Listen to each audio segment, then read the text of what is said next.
Hi, this is Professor Favors. This is the lecture for American literature. This is an overview of all of the different periods, themes, some historical context, as well as ideals and core values of the period. Again, this lecture is going to introduce specific literary periods, those themes that were inherent within the periods, specific authors under each of the literary periods, and then those ideals. There's the American ideal. There is the literary expression ideal. So this is an overview of the lecture. This lecture is subject to fair use, so I am using and referring to specific literary periods, authors, etc. So it is subject to commentary, criticism, research, teaching, and scholarship. So let's look at the periods of American literature just in outline form. So there's the pre-colonization. We have the colonial and early national period. This is between the 17th century and early 19th century. 17th century means 1600 to 1699. Then we have the Romantic period, which is 1830 to 1870. Realism and Nationalism, 1870 to 1910. The Modernist period, 1910 to 1945. And then, of course, the Contemporary period, 1945 to the present. Remember, there's a difference between the dates for the literary periods versus historical periods. So if you were taking a history class, the periods, the date ranges might change a little bit, not too much. So understand that literary history, in terms of periods, and regular historical periods will differ by a few years. So here's a quick historical note. The American Civil War happens during the Romantic period in terms of the literary period, and that's between April 12th, 1861 and April 9th, 1865. And then the Emancipation Proclamation is signed on January 1, 1863. So here are some of the traditional themes that you will find in this course, explored within this course within the literary works. So there's this idea of loss of innocence and coming of age. You'll see this in certain literary works. There's also the concept of survival of the fittest. The American dream sort of comes later, but there is alienation and isolation that comes right before it. Then we have political and societal rankings. So as some of the colonists came to America, they still maintain sort of like their social hierarchies.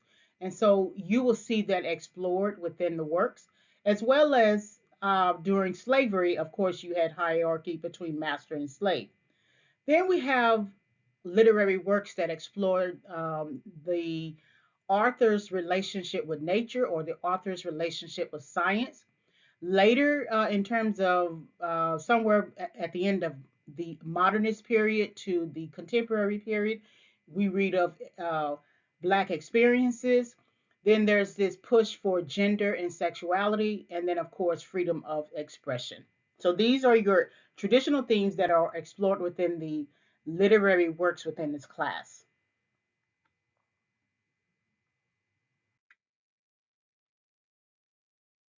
So the contemporary period is your last literary period, 1945 to the present. And you'll see the contemporary period may be called something else in a history class.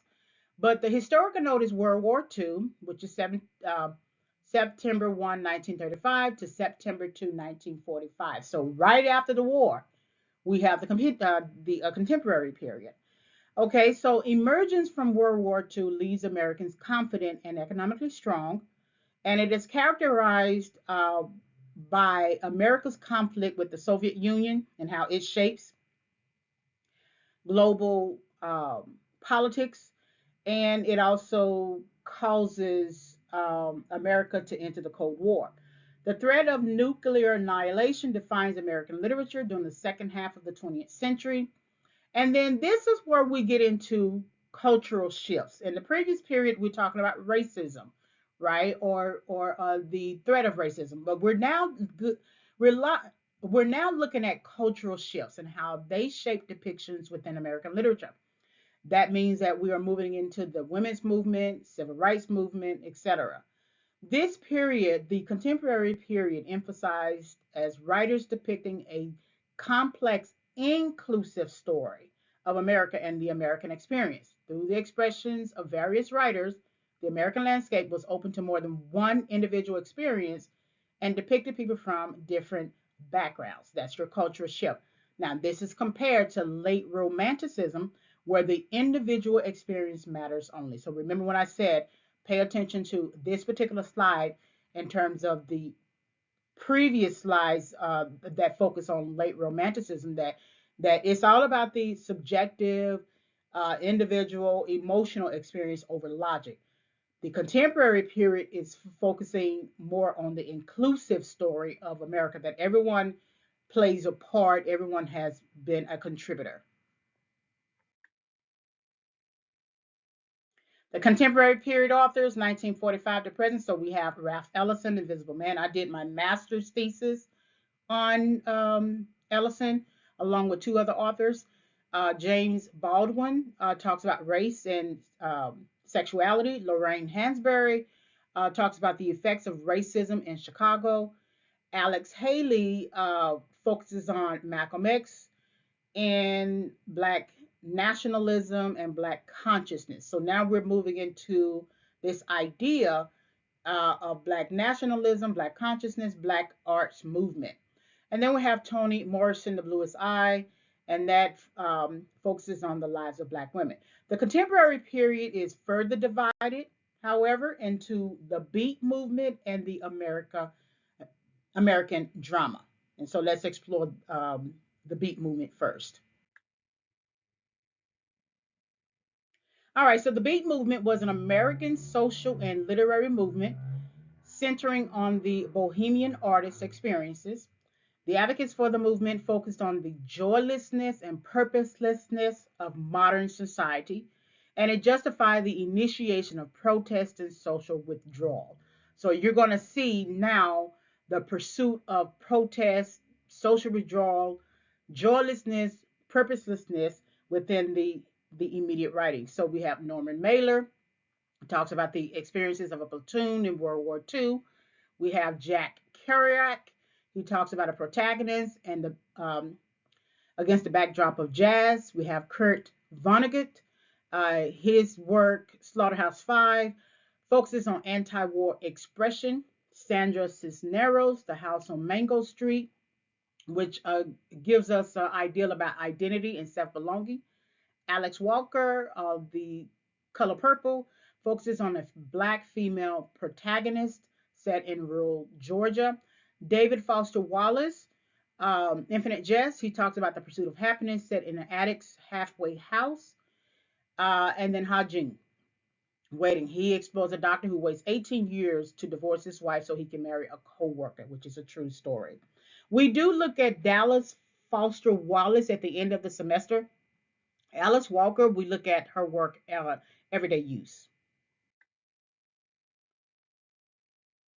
Now, American dramas, which these works tend to focus on questioning the significance of the American dream. It's funny how they were beginning to do that in 1945, and here it is, 2025, and we're sort of now experiencing that same questioning.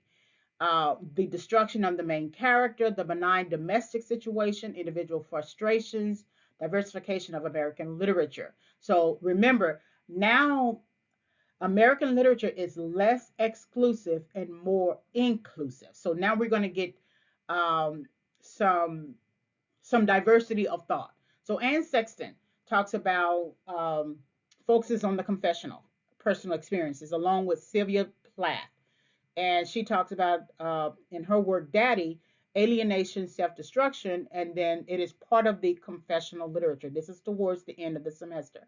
Elizabeth Bishop talks about the need for self-exploration in a chaotic world.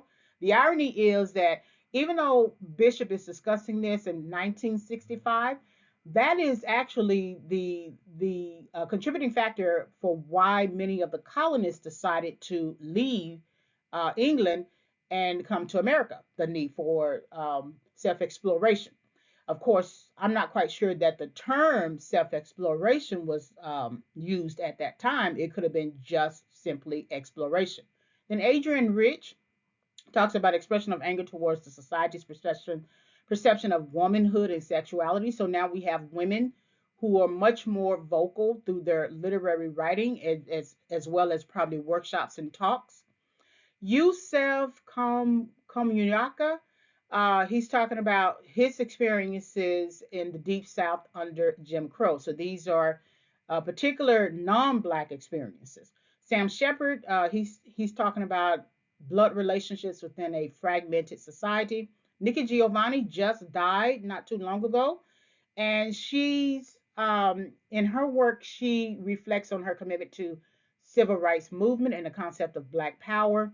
August Wilson talks about ambivalence, and then David Henry Wong talks about his a French diplomat's love affair.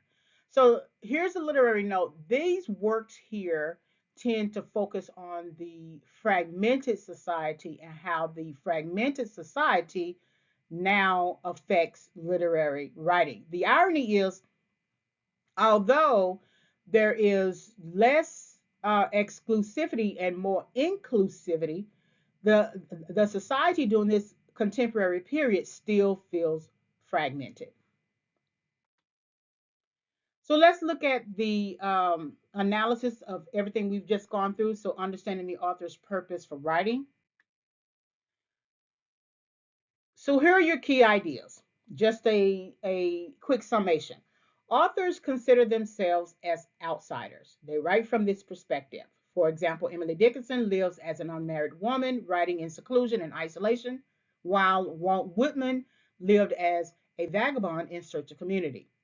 American literary tradition is a derivative. American literary tradition derives much of its sentiment from British literary tradition or English literature. The first colonists and publication companies modeled writing on what was published overseas in Great Britain. They wrote about their experiences beginning in the 1600s. Technological improvements increased print publication. The first transcontinental railroad aided in creating a culture of print, which further expanded the boundaries of American literature. This further inspired the perpetuation of the literary movement. Okay.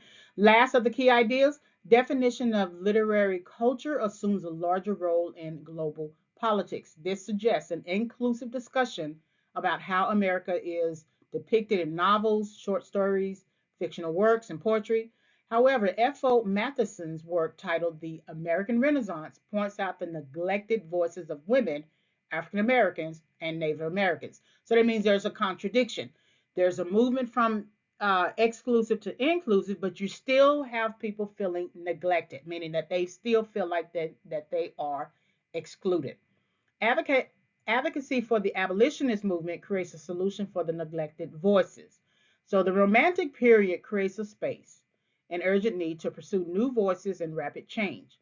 Freedom of expression is indicated in Whitman and Dickinson's changes to American poetry from patriotic and historical to free verse that lacks the inhibitors of rhyme and meter, which is mostly characterized in English literature. So there's a movement from heavy dependence on English literature or British literature to now uh, more freedom um, in American literature.